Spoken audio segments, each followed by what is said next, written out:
ভাইরে ভাই, অবশেষে নাপিত ব্যবসায় নিজের নামটা লেখাইয়াই ফেললাম। চলেন শুরু থেকে শুরু করি। নাপিত ব্যবসায় নিজের নাম লেখাইতে গেলে প্রথমে আমার কি করতে হবে? খুরকেচি কিনতে হবে, তাই না? তো সেই খুরকেচি কেনার জন্য আমি চলে আসছি উত্তরা থেকে মিরপুরে। এই সেই আধুনিক যুগের খুরকেচি। আধুনিক যুগের নাপিত হলে তো খুরকেচি আধুনিকই হবে, রাইট? মিরপুর হোপ মার্কেটের পাশে একটা বিল্ডিং আছে, ওই শপিং মল থেকেই মূলত আমি এটা কিনেছি। তো এখানে আমি ফান করতেছিলাম, দেখাচ্ছিলাম যে আমি এখন থেকে নাপিত হয়ে গেছি। যেহেতু নাপিত ব্যবসায় নাম লেখাই ফেলছি, তো আপনারা আপনাদের কুতা বাসাকে আমার সাথে যোগাযোগ করতে বলবেন, ফ্রিতে আমি চুল কেটে দিব। চাইলে কুতা বাসার মায়েরাও আমার সাথে যোগাযোগ করতে পারেন, আমি তাদেরও চুল ন্যাড়া করে দিতে রাজি আছি। বাট শর্ত একটাই, কুতা বাসার মায়েদের চুল হইতে হবে 1 হাত পরিমাণ লম্বা। ছোট চুল কেটে আসলে মজা নাই। কুতা বাসার বাপের আবার আমার সাথে যোগাযোগ করবেন না, আমি কুতা বাসার বাপদের চুল কেটে দিতে পারবো না।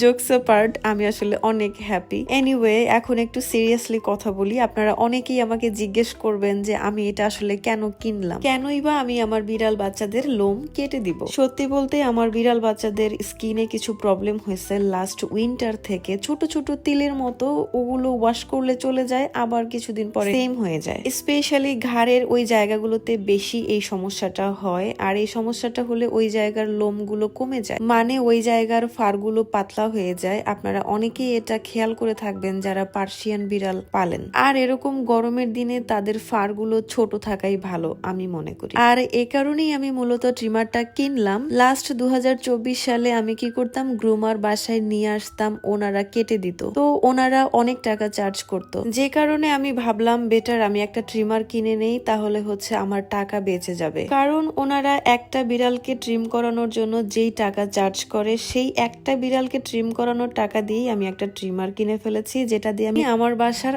8টা বিড়ালকে ট্রিম করতে পারবো, এবং ততদিন পর্যন্ত ট্রিম করতে পারবো যতদিন পর্যন্ত এই ট্রিমার নষ্ট না হয়। যাই হোক, গতকাল আমি এই ট্রিমারটা কিনে নিয়ে আসছি, এবং আনার পরে আমি হানিকে বোকা বানায় ওর ফার ট্রিম করে দিছি, এবং সবার ফার ট্রিম করাই আমি আপনাদের সাথে শেয়ার করব। তো আজকের মতো বাই, দেখা হচ্ছে নেক্সট ভিডিওতে।